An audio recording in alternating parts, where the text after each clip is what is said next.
ধরনের মানুষ আমি বা যেভাবে আমি আসলে আমার অভিনয়টাকে আয়ত্ত করে নেই, সেটার একটা চেষ্টা হচ্ছে খুবই গণমানুষের কাছাকাছি থাকা। এটা ওয়ার্ল্ড ওয়াইডই হয়তোবা এই চর্চাটা নাই, কিন্তু আমি এটা করতে চাই। এখন সালামি অনেকটা অনলাইন কেন্দ্রিক। আমরা যারা ওয়েল এনাফ বা খুবই স্বাভাবিক জীবনযাপন করছি, ঈদটা আসলে তাদের না। হ্যাঁ, আমার কাছে সবসময় মনে হয় যে এই চাপের প্রশ্নই তো খেয়ে ফেলবে।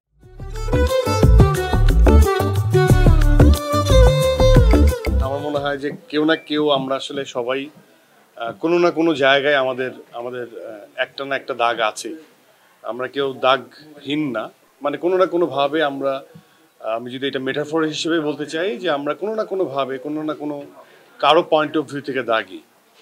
তো এটা একটা টার্ম যে দাগিকে আমরা কিভাবে রিপ্রেজেন্ট করছি এবং দাগি থেকে আমরা আসলে কি বোঝাতে যাচ্ছি। দাগিটা আসলে ওয়ান কাইন্ড অফ, আমরা যেটা বলতে চাই যে যারাই আসামি তারাই দাগি। আমার সংলাপ যে জেলখানার, যে একবার জীবনে জেলখানায় গেছে সেই দাগি সারাটা জীবন। It's a like perception. আমরা এটা সবাই বলতে পছন্দ করি, যারা দাগি তাদেরকে দাগি বলতে পছন্দ করি, কিন্তু আসলেই কি সোসাইটি শুধুমাত্র এই স্টেটমেন্টেই থাকে, নাকি যে দাগি আমরা তাদেরকে জেলে পাঠাই কি শাস্তি দেওয়ার জন্য নাকি শুধরানোর জন্য? তো এরকম অনেকগুলো স্টেটমেন্ট এই ছবি থেকে আমার মনে হয় দর্শকরা বুঝতে পারবে এবং ইনারলি একটা কল আসবে যে আমরা যে যাদেরকে সচরাচর দাগি বলি, এই যে আমি যে দাগি হয়ে আসলাম, এর ভেতরকার মনের ইনার অবস্থানটা কি? সে কি ক্ষমা চাচ্ছে? সে কি ক্ষমা চায়? সে কি প্রতিশোধ নিতে চায়? সে কি আসলে বিনা দোষে গেল নাকি দোষ করে গেল? তো এই ধরনের অনেক প্রশ্নের উত্তর আসলে সিনেমাতে আপনারা খুঁজে পাবেন। যে ধরনের মানুষ আমি বা যেভাবে আমি আসলে আমার অভিনয়টাকে আয়ত্ত করে নেই, সেটার একটা চেষ্টা হচ্ছে খুবই গণমানুষের কাছাকাছি থাকা, চরিত্রের কাছাকাছি পৌঁছানো। হ্যাঁ, তো যারা জেল খেটেছে তাদের সঙ্গে কনভারসেশন করা, একই অর্থে আমি যাদের জন্য ছবিটা বানাচ্ছি বা নিয়ে আসছি তাদের খুব কাছাকাছি আমি, তাদের এক্সপ্রেশন, তাদের মনের বিষয়গুলো আমি এক্সপিরিয়েন্স করতে চাই বা এনজয় করতে চাই, বা তাদের যে ইনস্ট্যান্ট যে তাদের যে রিপারকেশন, তাদের যে ফিডব্যাক, সেটা নিতে চাই। এটা ওয়ার্ল্ড ওয়াইডই হয়তোবা এই চর্চাটা নাই, কিন্তু আমি এটা করতে চাই।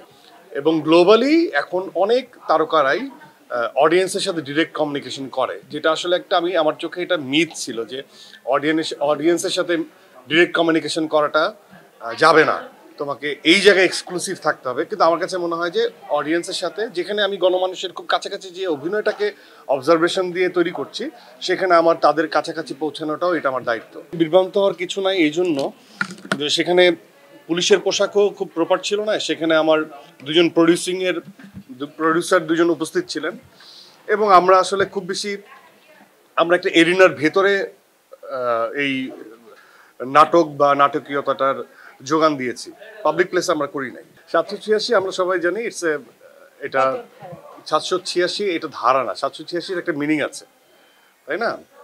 তো এটা আমার কাছে মনে হয় যে এর আগেও বিভিন্ন ছবিতে যারা সিনেমা প্রেমী, একটা যেমন সিনেমার কথা বলতে পারি, সেটা আমাদের দেশীয় সিনেমা না, বাট এই সাবকন্টিনেন্টই, যে একদম রিয়েল সেটে কিছু ইনসিডেন্ট হয় এবং সে অনেক বড় মাপের অভিনেতা এবং অনেক বড় একজন চলচ্চিত্র অভিনেতা, এবং তার আমি যদি বলি মুভিটার নাম ছিল কুলি। হ্যাঁ, তো তার এই 786 জন্য তার জীবনটা সেভ হয়ে গিয়েছিল, এটা অনেকে বলে। তো এইটা একটা মেটাফোর, এটা এখানে রেখে রাখা হয়েছে এই জন্য হয়তোবা, যে এটা কি তার জন্য গুড লাক, বা এটা কি আসলে নিশানের জন্য গুড লাক, যে ও খুবই লাকিলি কি এই পোশাকটা পেয়েছিল, এটা দেখতে হলে সিনেমাটা দেখতে হবে। আমার মনে হয় যে ইট ইন্ডিকেটস যে I believe in someone, and luckily এটা, এই নাম্বারটা তো আর যে দাগি সে সেট করে না। সো আমার মনে হয় যে এটার সাথে হয়তো বা লাক বা এটার সাথে তকদিরের কোনো একটা কানেকশন আছে।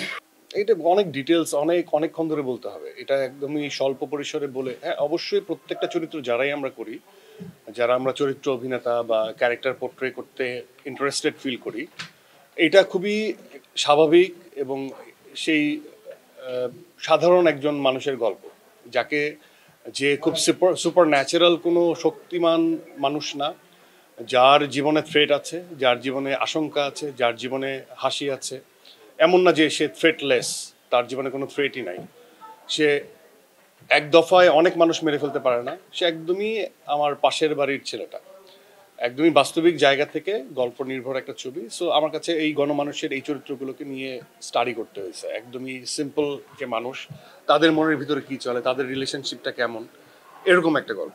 আমরা নস্টালজিয়া হয়ে যাই সালামি নিয়ে। আমি যেমন সালামি ছোটবেলার কথা মনে পড়ে, বা অনেক বড়বেলার কথা মনে পড়ে। আমি যেমন দাদাকে দেখিনি, দাদিকে দেখেছি, নানা নানুকে দেখেছি। তো তখন সব মানে ঈদ আসলেই একটা সালাম করার একটা প্রবণতা কাজ করতো, কারণ সালামি পেতাম। এবং সেই সময় ছিল চকচকে নোট, আমরা চকচকে নোট ছাড়া সালামি নিতাম না। তো আমার মনে পড়ে যে নানির কাছ থেকে একটু বেশি সালামি নিয়ে একটা সেলফোন কিনেছিলাম, আরও সব জোগাড় করে আর কি। সে সময় অনেক আগে, তখন বাটন ফোন ছিল। এখন সালামি অনেকটা অনলাইন কেন্দ্রিক, বিকাশে মানুষ সালামি পাঠায় দেয়। আমরা যারা ওয়েল এনাফ বা খুবই স্বাভাবিক জীবনযাপন করছি, ঈদটা আসলে তাদের না।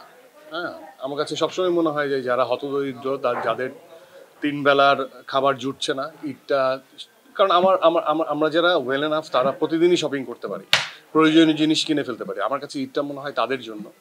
সো আমার মনে হয় তাদের পাশে দাঁড়ানো উচিত, তাদেরকে কমপ্লিমেন্ট করা উচিত। এই একটা ঈদের দিন যেন তাদেরও ঈদের দিনের মতো কাটে। এবং একই অর্থে আমাদের যে ধর্মীয় অনুশাসন আছে ঈদ সংক্রান্ত, বা আমাদের সামাজিক যে অবস্থান আছে, সেই জায়গা থেকে সেই দায়িত্বগুলো পালন করা উচিত। অবশ্যই ঈদ আসলে এটা খুশির ঈদ।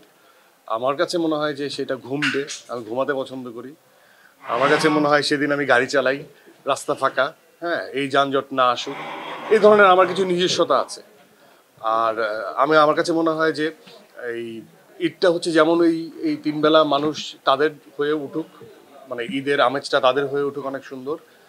আর আরেকটা জিনিস, যারা হচ্ছে অনেক অপেক্ষা করছে, যারা আমার ভক্ত, তাদেরটা জানি দাগিময় হয়ে যায়, ঈদময় হয়ে যায়। তারা যেন এই গল্পের মধ্যে তাদের কিছু ফাইন্ডিংস থাকে, তারা যেন এনজয় করে, বা তাদের মধ্যে যদি কোনো একটা জীবনবোধ বা কোনো একটা বোধ তৈরি হয় এই সিনেমাটা দেখে, তাহলে আমার কাছে মনে হয় যে ঈদ সার্থক হবে। যে আমি একাধিক সিনেমার সাথে চুক্তিবদ্ধ, কিন্তু টাইমটা আসলে হ্যাঁ হতে পারে যে এবার একটু বেশি সময় নিয়েছি, কিন্তু আমার কাছে মনে হয় যে সব কিছুই যথার্থ সময়ে আসে। হ্যাঁ, একটা মানুষ, আমি বলবো যে দর্শকরা যেমন খুশি হবে বা হ্যাপি হবে অনেক অধিক কাজ, বাট আমি চাই সবসময় কোয়ালিটিফুল। এবং আমার কাছে মনে হয় যে যখন যে বিষয়টা ঘটার কথা সেখানেই তখনই ঘটবে, কারণ এটার সাথে শুধুমাত্র প্যাশন, প্রফেশন সব কিছুর বাদেও তকদির, লাক, ব্লেসিংস অনেক কিছু জড়িত।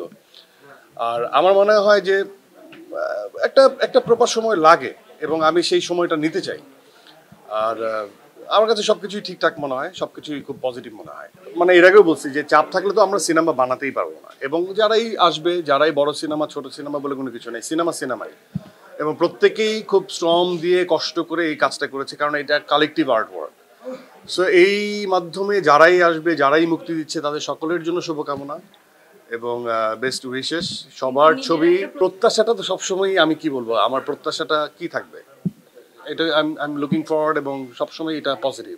এই পজিটিভ বাদে কোনো নেগেটিভ প্রত্যাশা মানুষের জীবনে থাকে না, সিনেমা নিয়ে তো নাই।